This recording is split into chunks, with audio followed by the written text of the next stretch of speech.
جاؤ، اور اگر کچھ ناعاقبت اندیش لوگ میری قوم کے نوجوانوں پہ بچوں پہ یہ بہتان لگاتے ہیں کہ یہ شیعہ قوم جو ہے نعوذ باللہ ماننے میں وہ مخلص ترین قوم ہے، تو اصحاب رسول کی بات کرتا ہے، شیعہ قوم تو 1400 سال کے بعد اس جانور کا بھی شکریہ ادا کر رہی ہے جس نے اہل بیت کے ساتھ وفا کی ہے۔ توجہ رکھیے گا، ایک پیغام لیجئے گا اور میں آپ سے اجازت چاہوں۔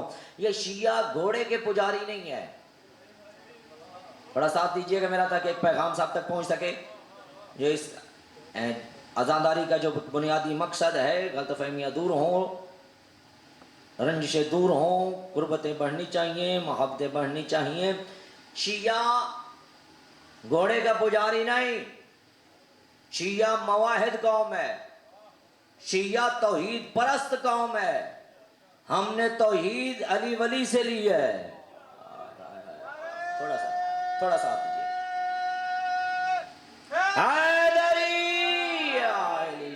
توجہ فرمانے دوستان محترم، یہ نہیں ہے، ہم توحید پرست قوم ہے، مواحد قوم ہے ہم، شیعہ گھوڑے کا پجاری نہیں ہے۔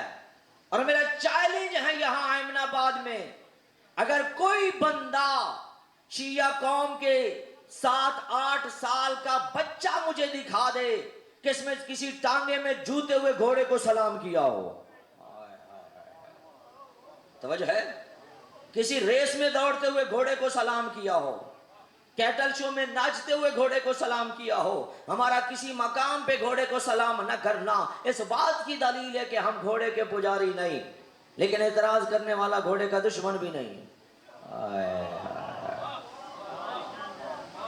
اعتراض کرنے والے گھوڑے کا دشمن نہیں، اگر وہ گھوڑے کا دشمن ہوتا تو کیٹل شو میں ناچتے ہوئے گھوڑے پہ فتویٰ لگاتا، اور اس میں دوڑتے ہوئے گھوڑے پہ فتویٰ لگاتا۔ تمہارا کسی مقام پہ گھوڑے کے فتویٰ نہ لگانا اس بات کی علامت ہے کہ تم گھوڑے کے دشمن نہیں، ہمارا کسی مقام پہ گھوڑے کو سلام نہ کرنا اس بات کی علامت ہے کہ ہم گھوڑے کے پجاری نہیں۔ لیکن 10 محرم کو عاشور کے روز اس اسب وفائے حسینی کی ہم شبیہ بنوا کر جب ہم اس کا احترام کرتے ہیں، اس کا سلام کرتے ہیں کہ اس کا بھی خون شامل ہے ہر سجدہ گاہ میں، اس نے بھی تیر کھائے ہیں مولا کی راہ میں، جب اس نسبت سے ہم اس کا احترام کرتے ہیں تو فتویٰ لگاتا ہے کہ شیعہ گھوڑے کا پجاری، تو پتہ یہ چلا تو گھوڑے کا دشمن نہیں ہے، بطول کے بیٹے کا دشمن ہے۔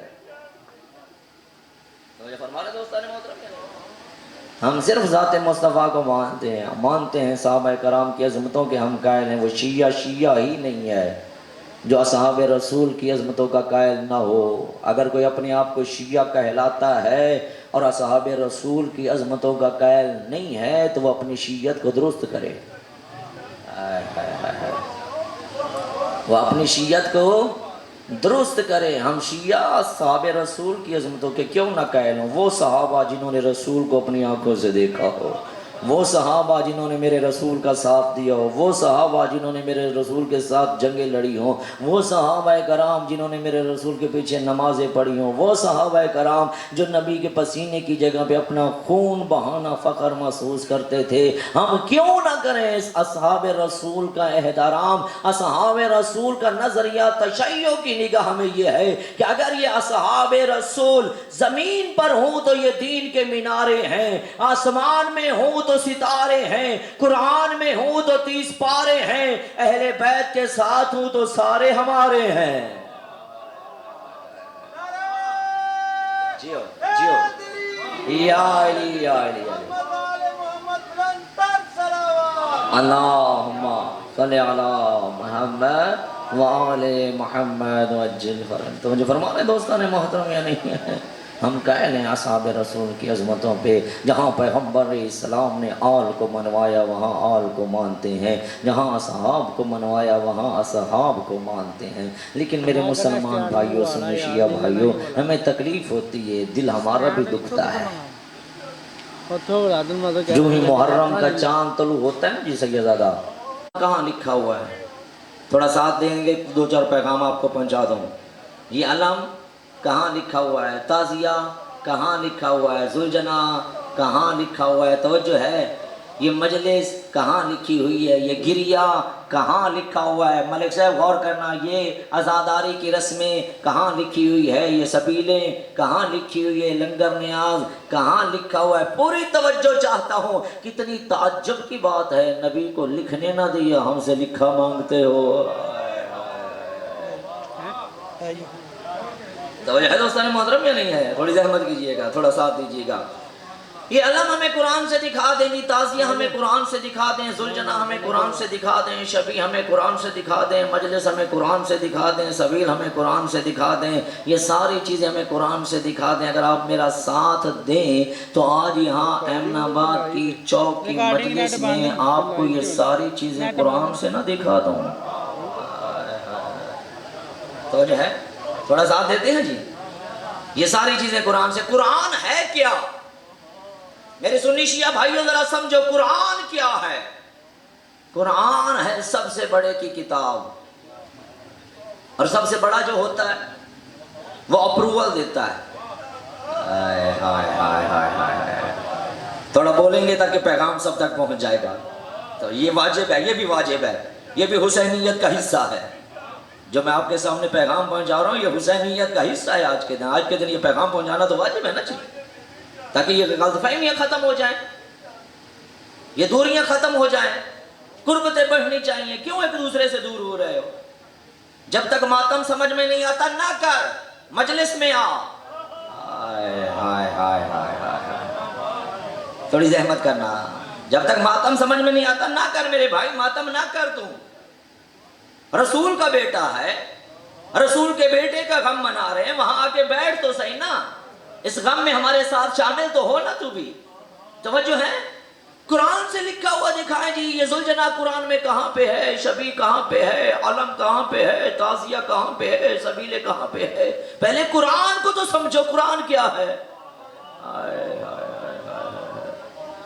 قرآن ہے سب سے بڑے کی کتاب، اور سب سے بڑا جو ہوتا ہے وہ اپروول دیتا ہے۔ صدر اور وزیر اعظم کا کام فائلیں تیار کرنا نہیں ہوتا، صدر اور وزیر اعظم دستخط کرتے ہیں۔ فائل تیار کرنے کے لیے پورا سیکریٹریٹ موجود ہے۔ سمجھو قرآن کو، قرآن کیا؟ قرآن سب سے بڑے کی کتاب، قرآن کے اندر اپروولز موجود ہے جی، ڈیٹیل نہیں ہے۔ قرآن میں کسی عمل کی ڈیٹیل نہیں ہے۔ میں تمام مسلمان بھائیوں، قرآن میں ایک بہت بڑا باب ہے، فقہ کا بہت بڑا مسئلہ، باب الصلاۃ، نماز، پوری کتاب میں اس کے اوپر موجود ہے۔ توجہ ہے؟ اب 2 رکعت نماز کا طریقہ کیا؟ 3 رکعت نماز کیسے پڑھیں؟ 4 رکعتی نماز کیسے ہے؟ نماز جنازہ کا طریقہ کار کیا ہے؟ نماز آیات کا طریقہ کار کیا ہے؟ نماز عیدین کا طریقہ کار کیا ہے؟ اگر آپ کسی مسلمان بھائی کے پاس جائیں، مولانا صاحب کے پاس جائیں کہ مولانا مہربانی کرو یہ قرآن سے ہمیں 2 رکعت نماز تو دکھا دو، کہ 2 رکعت نماز قرآن میں کہاں لکھی ہے؟ تھوڑا ساتھ دیر میں آپ کے مسئلہ حل کر کے جاؤں، آج زندگی کا پتہ نہیں ہے پھر۔ توجہ ہے؟ یہ 3 رکعت نماز قرآن میں کہاں لکھی ہوئی ہے؟ یہ 4 رکعت نماز قرآن میں کیا لکھی ہے؟ یہ رکوع میں کیا پڑھنا ہے قرآن میں کہاں لکھا ہے؟ سجدے میں کیا پڑھنا ہے قرآن میں کہاں لکھا ہوا ہے؟ جہاں سے سارے مسلمان اپنی نماز کی ابتدا کرتے ہیں تکبیرۃ الاحرام، اللہ اکبر، لفظ اللہ اکبر کٹھا پورے قرآن میں نہیں ہے۔ توجہ فرمانے دوستان محترم یا نہیں فرمانے؟ روزہ بہت بڑا باب ہے۔ مسافر کے روزے کا حکم کیا ہے؟ حاضر کے روزے کا حکم کیا ہے؟ بیمار کے روزے کے احکام کیا ہیں؟ خواتین کے روزوں کے احکام کیا ہیں؟ ڈیٹیل قرآن میں نہیں ہے، بڑے کا حکم قرآن میں ہے۔ صاحبان ایمان تم پہ روزے فرض کر دیے گئے جس طرح تم سے پہلی قوموں پہ فرض تھے، تاکہ تم متقی بن جاؤ۔ توجہ ہے میرے دوستو؟ اسی طریقے سے زکوٰۃ بہت بڑا باب ہے۔ کتنی چیزوں پہ زکوٰۃ واجب ہے؟ زکوٰۃ کا نصاب کیا ہے؟ کن لوگوں کو زکوٰۃ دی جا سکتی ہے، کن لوگوں کو زکوٰۃ نہیں دی جا سکتی؟ توجہ رکھیے گا، یہ ڈیٹیل قرآن میں نہیں ہے، حکم ہے زکوٰۃ واجب ہے۔ توجہ فرما رہے ہیں؟ جس طریقے سے نماز ہے، روزہ ہے، حج ہے، حج بہت بڑا ایک کام ہے۔ کہاں سے احرام باندھنا ہے، عمرے کے احکامات کیا ہیں، حج مفردہ کیا ہے، حج کے احکامات کیا پہ ہیں، توجہ رکھیے گا، تقصیر کہاں پہ کروانی ہے، قربانی کیسے دینی ہے، پتھر کیسے مارنے ہیں، ہائے ہائے ہائے توجہ ہے، یہ ڈیٹیل قرآن میں نہیں ہے، بڑے کا حکم قرآن کے اندر موجود ہے، مستطیع پہ حج واجب ہے۔ جس طریقے سے یہ نماز، یہ روزہ، یہ حج، یہ زکوٰۃ، یہ حکام، ان کی ڈیٹیل قرآن میں موجود نہیں، بڑے کا حکم قرآن کے اندر ہے۔ اسی طریقے سے اگر آپ ہم سے یہ کہیں نا کہ یہ عزاداری کی ڈیٹیل ہمیں بتاؤ کہ علم کہاں پہ ہے، تعزیہ کہاں پہ ہے، مجلس کہاں پہ ہے، شبیہ ذوالجناح کہاں پہ ہے، سبیلے کہاں پہ ہیں، یہ ڈیٹیل قرآن کے اندر نہیں ہے، بڑے کا حکم قرآن میں موجود ہے۔ وہ بڑا حکم دے رہا ہے، قُلْ لَا أَسْأَلُكُمْ عَلَيْهِ اجران الا المودۃ فی القربى۔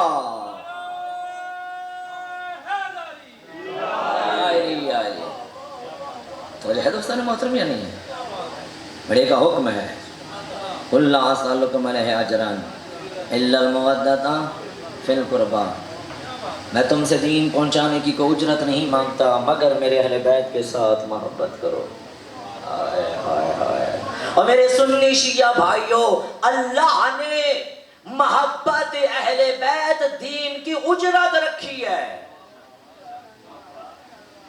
محبت اہل بیت واجب قرار دے کے احسان کیا اس پروردگار نے کہ محبت کی کوئی حد معین نہیں کی۔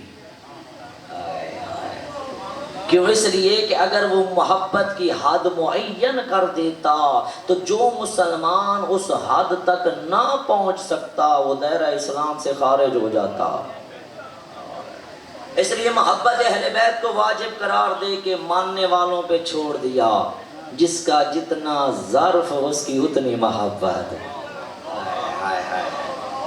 جس کا جتنا ظرف اس کی اتنی محبت۔ میں ایک مثال دوں تاریخ سے تاکہ میرے نوجوان بچوں کو، مسلمان بھائیوں کو ذرا سمجھ میں آ جائے۔ غزوہ احد جس میں پیغمبر اسلام کے دندان مبارک شہید ہو گئے تھے، جب میرے نبی کا دانت شہید ہوا نا، ایک مسلمان کو پتہ چلا، اس نے ٹھنڈی آہ بھری۔ ایک اور مسلمان کو پتہ چلا، وہ آنسوؤں کے ساتھ رویا۔ ایک اور مسلمان کو پتہ چلا، وہ دھاڑے مار کے رویا۔ حضرت اویس کرنی کو کرن میں پتہ چلا، حضرت اویس کرنی کو کرن میں پتہ چلا، عشق مصطفیٰ میں، محبت مصطفیٰ میں حضرت اویس کرنی نے پتھر اٹھایا، اپنا ایک دانت توڑا اور سوچا ہو سکتا ہے میرے نبی کا یہ دانت نہ ہو، ساتھ والا دانت ہو۔ پھر دوسرا دانت توڑا، پھر سوچا ہو سکتا ہے یہ نہ ہو، ساتھ والا دانت ہو۔ تاریخ اسلام میرے مسلمان بھائیوں یہ کہتی ہے کہ حضرت اویس کرنی نے محبت مصطفیٰ میں، محبت نبی میں اپنے سارے کے سارے دانت نکال دیے۔ پوری توجہ، محبت نبی میں اپنے سارے کے سارے دانت نکال دیے۔ تو میں عرض یہ کرنا چاہتا ہوں کہ جس نے سنا اور ٹھنڈی آہ بھری، وہ ٹھنڈی آہ بھرنے والا رونے والے کو بدعت نہیں کہہ رہا، رونے والا جو ہے دھاڑے مارنے والے کو بدعت نہیں کہہ رہا، دھاڑے مارنے والا جو ہے خون نکالنے والے کو بدعت نہیں کہہ رہا۔ بھئی بدعت تو تب بنے نا جب محبت کی کوئی حد ہو۔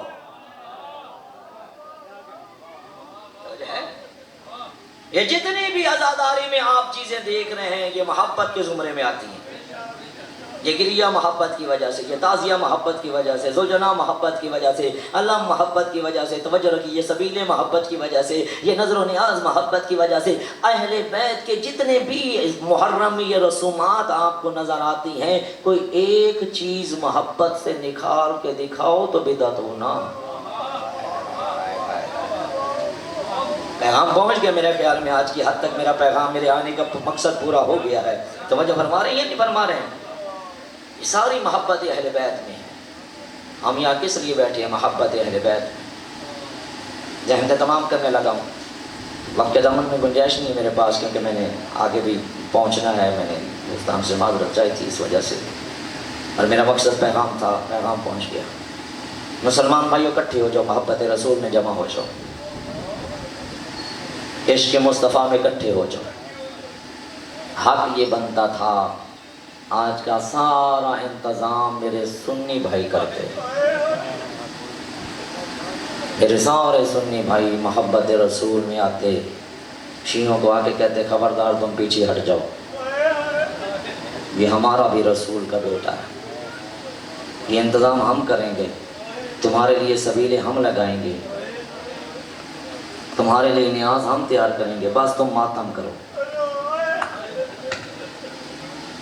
میں نے فرمایا حق یہ بنتا تھا میرے سنی بھائی آتے، کٹھے مل جاؤ، محبتوں کی ضرورت ہے یار، ہمارا ملک ان چیزوں کا متحمل نہیں ہے، محبتوں کو فروغ دو، اسلام کو فروغ دو، پیغام اسلام کو عام کرو، نبی کی سیرت کو عام کرو۔ توجہ فرما رہے ہیں؟ بس روک کے ایک جملہ آ گیا ہے، ایک سوال کا یہاں پہ بھی جواب دیتا چلا جاؤں۔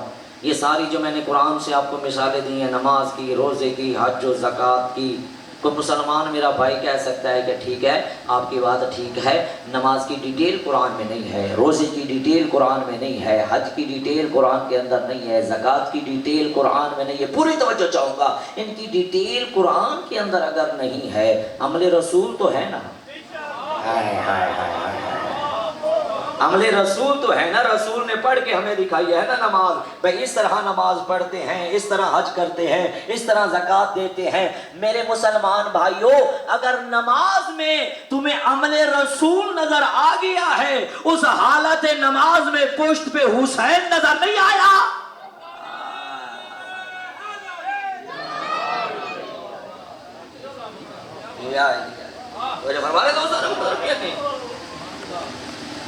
کتاب کا نام ہے کشف المحجوب، داتا علی حجویری، آپ کے لاہور والے، ٹھیک ہے، تمام مسلمان ان کے عقیدت مند ہیں، ان کے مریدین بیٹھے ہیں یہاں پہ، توجہ فرما رہے ہیں؟ داتا علی حجویری کی کتاب ہے جی، اس سے میں پڑھ رہا ہوں۔ دیکھیں داتا علی حجویری لکھتے ہیں کہ ایک دن حضرت عمر رضی اللہ تعالیٰ مسلمانوں کے دوسرے خلیفہ، توجہ ہے، وہ گزر رہے تھے مسجد نبوی میں، انہوں نے یہ منظر دیکھا، پیغمبر اسلام کونیوں اور گھٹنوں کے بل چل رہے تھے، پشت پہ حسین تھے۔ توجہ ہے، جا کے دیکھ لیجیے گا، حوالہ میں نے دے دیا ہے، توجہ فرما رہے ہیں؟ مسلمانوں کے پیر و مرشد ہیں، توجہ رکھیے گا، حوالہ میں نے کتاب کا دے دیا تاکہ کسی کو اعتراض نہ ہو کہ پتہ نہیں مولانا کہاں سے لے کے پڑھ گیا ہے۔ کونیوں اور گھٹنوں کے بل چل رہے ہیں، پشت پہ حسین ہے، رسول کی زلفیں حسین کے ہاتھوں میں ہیں، نبی کی زلفیں رسول کے حسین کے ہاتھوں میں ہے کہ حضرت عمر کا گزر ہوا، حضرت عمر نے یہ منظر دیکھا، بے ساختہ حضرت عمر نے کہا نعم المرکب یا حسین، اے حسین تیری سواری کتنی عظیم ہے، اے حسین تیری سواری کتنی عظیم ہے۔ جب حضرت عمر نے یہ کہا نا کہ نعم المرکب یا حسین، اے حسین تیری سواری کتنی عظیم ہے، فوراً میرے نبی نے دیکھا اور دیکھ کے فرماتے عمر تجھے سواری نظر آ گئی ہے، سوار نظر نہیں آیا۔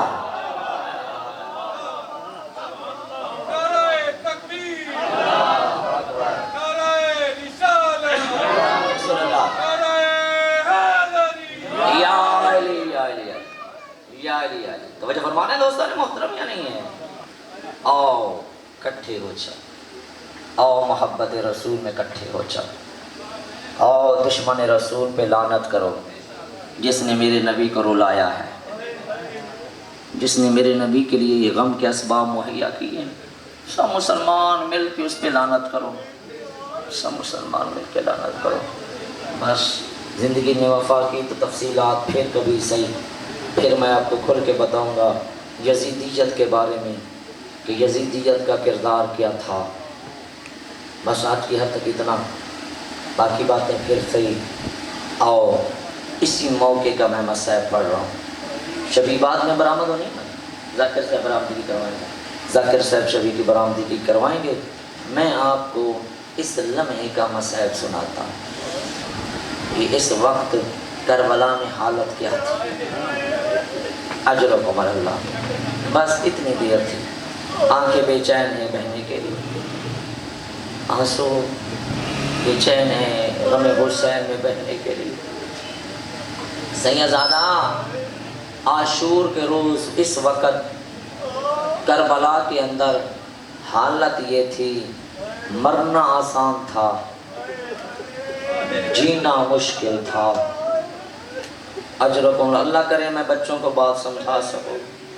مرنا آسان، جینا مشکل، کیوں؟ اس لیے کہ شدت پیاس سے جن بچوں کے منہ کھلے ہوئے تھے نا وہ بند نہیں ہوتے تھے، اور جن کے بند تھے وہ کھلتے نہیں۔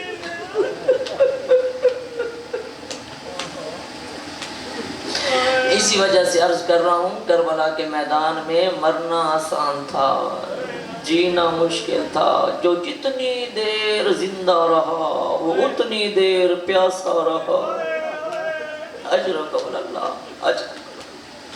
یہی وجہ ہے عزادارو، کربلا میں عاشور کے روز امام نے جنگ کا طریقہ کار تبدیل کیا ہے۔ پہلے ایسا ہوتا تھا، ہاشمیوں کو پہلے بھیجا جاتا تھا، اصحاب کو بعد میں بھیجا جاتا تھا۔ آج حسین مولا نے اصحاب کو پہلے بھیجا ہے، ہاشمیوں کو بعد میں بھیجا ہے، اس لیے کہ اصحاب پہلے کوثر سے سیراب ہو جائے، ہاشمی بعد میں ہو۔ حبیب ابن مظاہر کی حد عطش ہمیں یاد ہے، جو ہی جناب حبیب زین سے زمین پہ آئے ہوں گے نا، میرے نبی نے کوثر سے سیراب کر دیا ہوگا، میرا حبیب آ گیا، میرے حسین کا دوست آ گیا۔ لیکن نوجوانوں، علی اکبر کتنا پیاسا تھا، ہائے اللہ کرے میں نوجوانوں کو علی اکبر کی پیاس سنا سکوں۔ کتنا پیاسا تھا علی اکبر، جب ظلم کے بادلوں میں چھپ گیا نا لیلا کا چاند، مولا حسین کو علی اکبر نظر نہیں آئے، خیمے میں آئے، آ کے کہتے ہیں لیلا اللہ ماں کی دعا جلدی قبول کرتا ہے، لیلا میرے حق میں دعا کر، اللہ مجھے ایک مرتبہ میرا اکبر ملا دے۔ عزادارو، بی بی کہتی ہے مولا کیسے دعا مانگو؟ مولا فرماتے ہیں لیلا مصلی بچھا، بی بی نے مصلی بچھایا، لیلا سر پہ قرآن رکھ، بی بی نے سر پہ قرآن رکھا۔ مولا فرماتے ہیں اب دعا کے لیے ہاتھ بلند کر کے کہے یا رادہ یوسف علی یعقوب، اے یعقوب کو یوسف ملانے والی ذات مجھے میرا اکبر ملا دے۔ وہ عزادارو علی اکبر واپس آئے، جب علی اکبر واپس آئے نا تو ایک مرتبہ علی اکبر نے کہا بابا ایک گھونٹ پانی کا مل جائے۔ اجرکم اللہ، اجرکم اللہ بے حق زہرا، جب کہا نا ایک گھونٹ پانی کا مل جائے، مولا فرماتے ہیں اکبر اپنی زبان میرے منہ میں رکھ۔ عزادارو جو ہی علی اکبر نے زبان رکھی تڑپ کے باہر نکالی، رو کے کہتا ہے بابا آپ تو مجھ سے بھی زیادہ پیاسے ہیں۔ اجرکم اللہ۔ میں اپنی ماں بہنوں کے لیے ایک جملہ عرض کر رہا ہوں، اللہ نہ کرے کسی ماں کا بیٹا بیمار ہو جائے، کسی بہن کا بھائی بیمار ہو اور ڈاکٹر منع کرے کہ یہ چیز اسے نہیں دینی، اور وہ چیز مانگتا مانگتا دنیا سے چلا جائے۔ جب بھی ماں کے سامنے وہ چیز آئے گی، ماں کو اپنا بیٹا یاد آ جائے گا، بہن کو اپنا بھائی یاد آ جائے گا۔ او نوجوانوں، آخر وقت علی اکبر نے پانی مانگا تھا، علی اکبر تو چلا گیا، لیلا تو زندہ رہی نا۔ جب بھی ماں کے سامنے پانی آتا تھا، ماں رو کے کہتی تھی میرا اکبر تو مانگتا مانگتا چلا گیا۔ اجرکم اللہ عزادارو، علی اکبر کی حد عطش بھی ہمیں یاد ہے۔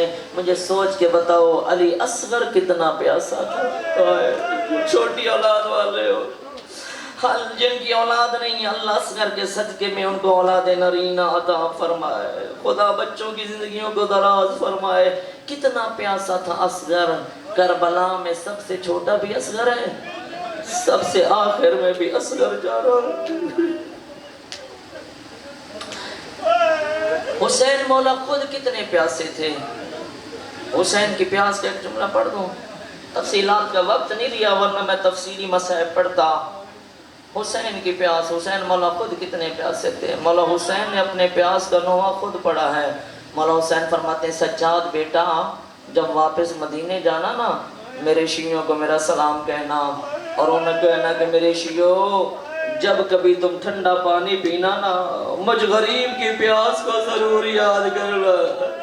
میرے شیعوں ذرا وہ منظر یاد کرنا جب میں نے اصغر کو ہاتھوں پہ لیا ہوا تھا, اصغر کے لیے پانی مانگ رہا تھا, ظالم 3 لوگ کا تیر اصغر کو مار رہا تھا.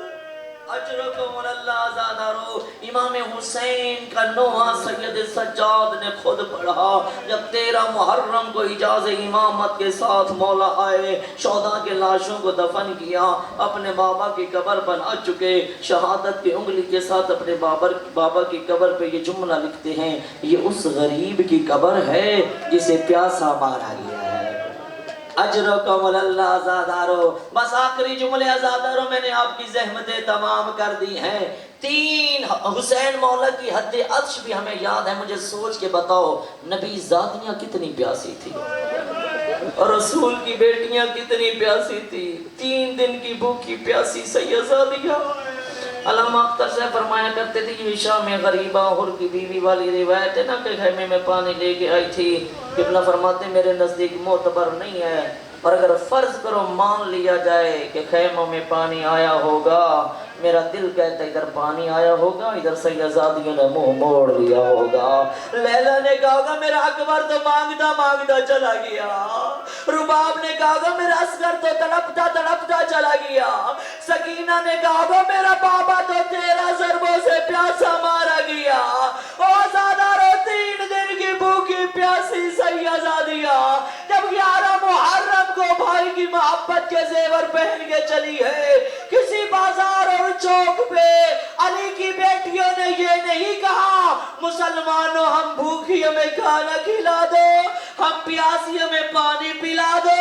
ہر بازار اور چوک پہ علی کی بیٹیوں کی ایک ہی صدا تھی, مسلمانوں ہم تمہارے نبی کی بیٹیاں ہیں, ہمارے سروں پہ چادریں نہیں. کسی کے پاس کوئی چادر ہو, کسی کے پاس کوئی کپڑا ہو, میں زہرا کی بیٹی میری ماں کا جنازہ آدھی رات کو اٹھا تھا. الا لعنت اللہ علی القوم الظالمین. مومنین دے گھراں دے وچ دکھ تکلیف مصیبت